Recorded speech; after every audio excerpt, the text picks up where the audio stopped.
Welcome to Pax Europiana. This time ahead of the G7 summit, I want to talk about inflation and how to fight it, because there's many misconceptions which I want to clarify here.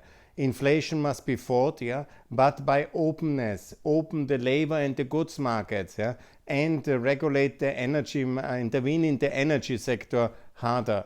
Because this inflation we have at the moment has this main factor is the Russian war in Ukraine. So, and also the protectionism of the last decade. So what we have failed, especially in Europe, is to open the labor market and open the goods markets towards the world. So the most important measures is not any kind of interest rates hikes in a war. This is absolutely counterproductive. We should keep the interest rates low. We should open the labor markets. That means more movement of labor, more openness of the US labor market. There's a lot of people who want to come. Let them come. This is reducing inflation. So migration is a major factor to reduce wage price upwards trends, and that's very harmful, obviously. So the protectionism of the last decade has created this inflationary crisis. And we have not to increase the interest rates, but open the labor markets of the US and of the EU, of the UK, not sending the migrants back to Kenya or Tanzania or wherever the UK had these crazy schemes. But openness creates this prosperity which we need, and obviously a better life for more people, and not an inflationary hyperbole for a few. And that's very important, because this inflation is very dangerous. But the fighting inflation goes with the missing 10 free trade agreements. We don't have a free trade agreement with the USA. Hello, EU. Not with Africa, not with Mercosur, not with Pakistan, and not with Indonesia, not with ASEAN, not with the Gulf. So many are missing. Not with Australia, not with New Zealand. And that's all has to be done. And that is really deflationary then. And that's the good thing to do it. Obviously, we have to also intervene in the energy markets and make a hard strike against OPEC and OPEC Plus, because we have to make an alliance with Saudi Arabia, because Iran and Russia are hostile actors, and also Venezuela. They have this carbon cartel, which is so hurting us. So we need to pump the energy market and have more production. Therefore, we need an alliance with Saudi Arabia, the only one country, or to improve and to clarify our standing with Saudi Arabia and with Indonesia, and but mostly with Saudi Arabia. They have put the pumps on. And this is the way we won the first Cold War, we win the second one as well. And we reduce inflation by producing more energy. Obviously, more nuclear energy, more coal energy, more fracking gas. Yes, absolutely. This is all very important. We have to increase the global output of energy enormously, and also the output of agriculture. These are the ways to reduce inflation. And obviously, more free trade agreements, and obviously to open the labor markets, and obviously also to have Ukraine in the EU and in the internal market of the EU, the Balkans, and these are very much deflationary measures. So we need better economics, lower taxes, obviously not higher taxes. That's the whole movement of this 15% minimum taxes has to be scrapped immediately.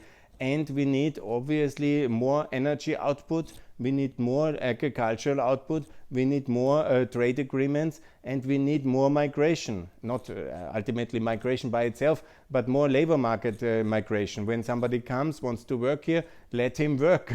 Give him papers, legalize him and her, and don't force them into illegality. This is the openness that fights inflation, and if you want to fight inflation, that's the way. And obviously in some very specific energy sectors, like uranium and especially gas, we have to centralize the gas purchases of the European Union. We have to make sure that we intervene in a single buyer principle in these gas markets, and we have ultimately even to cap the gas price where it's necessary, and not to believe in kind of free market in the gas sector when only one buyer is, one seller is either OPEC or Gazprom from Russia, and they are all hostile actors, many of them. And obviously we need an alliance with Saudi Arabia. There's no way around it, a very important alliance, and they have to pump up the market to get Russia down. It worked in 96, it will work again. And we have to overcome the European and American protectionism. Now we had the first success in the WTO round, but where is the ratification of CETA, Germany, with Canada? Where is the ratification and the enforced setting of the FTA with Mercosur? That must be done, EU. And of course with Indonesia. They are now invited for the G7 summit, so why don't we establish the FTA? It's almost finished. With the Gulf, it's almost finished. It's our own foreign policy failures and our confused thinking on economics which creates this crisis much more than economic factors, because it's not a big inflationary crisis of too much growth.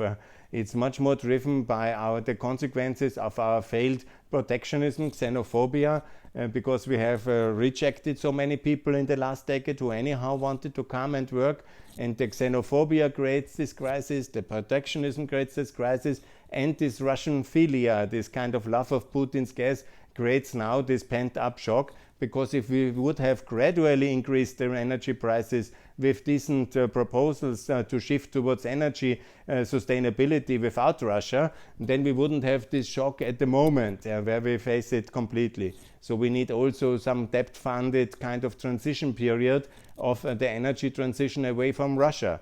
And that is much better for the climate and much better for the economics as well. So that's the way to reduce inflation, and not kind of continued protectionism, xenophobia, or higher interest rates, which everybody is now shouting, which would be really serving only Russia's interest in the moment of a war to raise the interest rates and make economics much more expensive. Interest rates is one of the cost factors. They would be actually inflationary absolutely at this moment, and they are the wrong tool.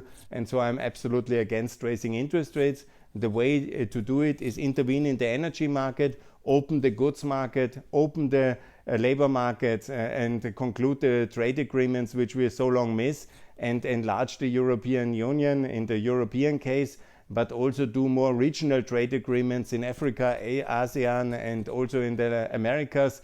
And let's have a more better working trade and migration system.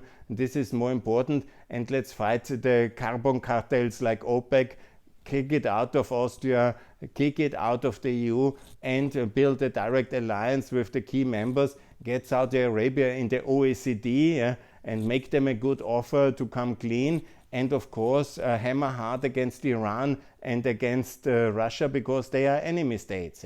And so that's a much better kind of foreign and economic policy than interest rates raising like crazy. I mean, the Americans have at least growth, they can do it, but in Europe, where's the growth? And so it's absolutely the wrong policy. We need to win this in the energy market, in the markets of the free trade agreements, and in the labor market. And that's of course what the xenophobes, protectionists, anti-Semites, and the Americans, anti-capitalists don't want. And so because of their failed policy, we are ducking ourselves deeper into the hole by raising interest rates and by continuing protectionism and xenophobia and hurting us so hard.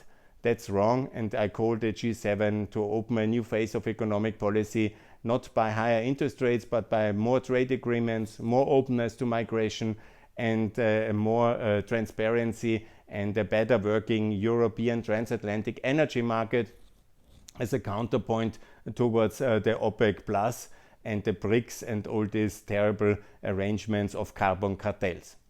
Thanks a lot, and let's fight inflation by better economics. Bye.